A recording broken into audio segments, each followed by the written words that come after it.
People are talking about inflation.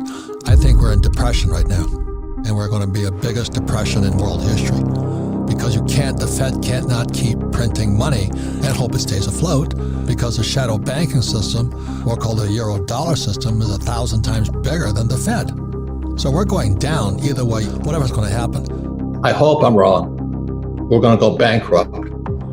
There'll probably be a new conference like the Louvre Accord or the Smithsonian Accord, and they're going to rewrite the rules of the game again.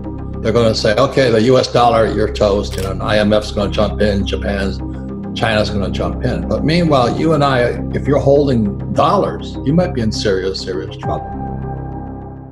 The dominoes are falling. This is retirement fund giant CalPERS. I think it's the biggest pension fund in America is going broke. Now, that means firefighters, school teachers, public servants, they're all toast. They're all like my poor dad. They're going to find out the government screwed them. They trusted their pension would be there, and it's going to go bust. The biggest bust in the history of the world is coming up. It's pensions. It's a big, big market because they're into everything. They're into all the buildings and REITs and bonds and all this stuff. Pensions are everywhere. So this is the most important program. If you're a baby boomer or if you have parents who are baby boomers, watch this program. My concern is it is the end of the American empire. And very simply is because our Federal Reserve Bank, our Treasury, and our government has messed up the US dollar so much that they have to find a way to keep people happy. And so they want to just, quote unquote, print money, which they are doing. So just remember this, that money comes from production. And when we pay people not to produce, we just pay them not to revolt. And that's what happened during the Roman times. And what happened at the end of the Roman Empire, the leaders of Rome debased the currency. They were taking silver coins and gold coins, they were filing them and melting them and doing all these goofy things.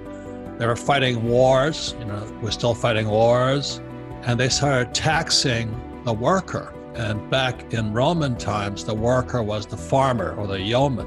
And so that's why I say it's the end of the American empire, because our money is corrupt. Now, would I take the money? Absolutely. As we're talking about it, don't fight the government, don't fight the Fed, don't fight politics. If they're going to give me $1,000, I'll take it, but I would convert it into either gold, silver, or Bitcoin. Going back to what can you do? Like if my poor dad, when he lost his pension because he ran for lieutenant governor as a Republican, he didn't know what to do.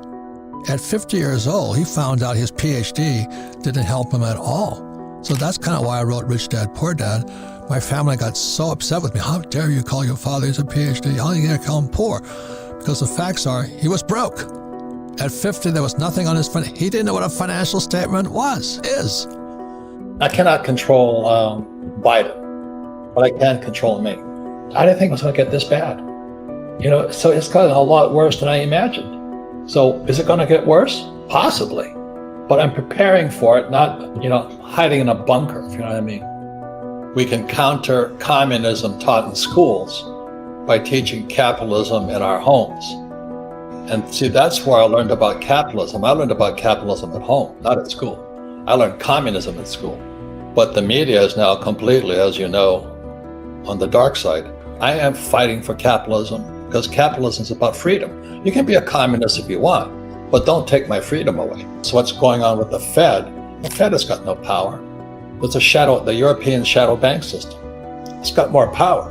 But the Fed, what they're trying to get us to believe is that there's inflation. It's really what's happening is we're in depression.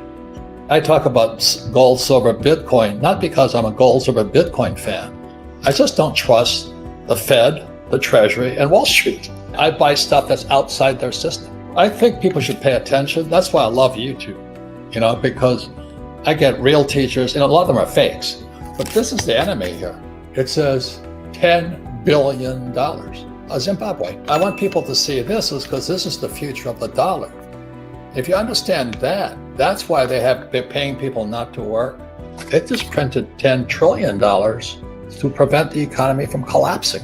What's happening is Jay Powell of the Fed is trying to push the yield curve up But as most of you know, the real yield curve is the euro dollar curve. It's not the Fed curve. And the euro dollar curve went inverted. Now, every time that has happened, tragedy follows. So that's why I think the Fed is toast. Once again, the euro dollar yield curve inverted just recently. And I'm standing alongside my friend Jim Rickards that this next one is going to be the biggest of all. Now, it's good news for some people, but horrible news for the boomers who are starting to retire. So if you're a stock market person and you're counting on the stock market to keep you alive, let's say you're 65 years old and you're going to live to 85, you might be in serious trouble. It's really, really horrible. But it was predicted in this book here. I'm not a communist, but it's called the Communist Manifesto. This book here is only 50 pages. Marx was an idiot, but he was a smart guy. He predicted everything that's happening today in America. So he said that what's going to happen, and it's happening in this country here, is the boomers will go bust. So unfortunately, what Marx was saying was that capitalism would destroy 50% of the population and shove them into poverty. But my point here is this: you've got to be aware. There's no answer, just pay attention. And the reason I recommend gold over Bitcoin is because I trust Bitcoin more than I trust Biden. I don't trust the dollar, if you can understand that. I don't trust the Treasury, and I don't trust Biden. You know, we cannot control the outside that well, but we can control this inside. My own brain, my own emotions, my own spirituality, and my own physicalness. I can control me, so I'm a leader inside of me. I didn't think it was going to get this bad. The question is, what's going on inside? That's why it's education, but you got to take care of yourself inside. The reason stocks are better than real estate, okay, let's say I buy Amazon or Apple. Let's say it's $100. If it goes down, I can exit that fast. It's called liquidity. The true real estate is not liquid. So if you buy at the height of a market, you're the skipper of the Titanic. You're going to go down with it because you can't get out. So that's the word is called liquidity. It's financial literacy. What does liquidity mean? Well, how fast can you exit? So with real estate, the reason I like real estate is I use 100% debt and I pay no taxes. So I've got to be 10 times smarter because I'm using 100% debt. And if that baby comes down, you know, there's going to be a second crucifixion because this time it's going to be a Japanese guy, not a Jewish guy. You know, they're going to hang me out to dry. My investors will.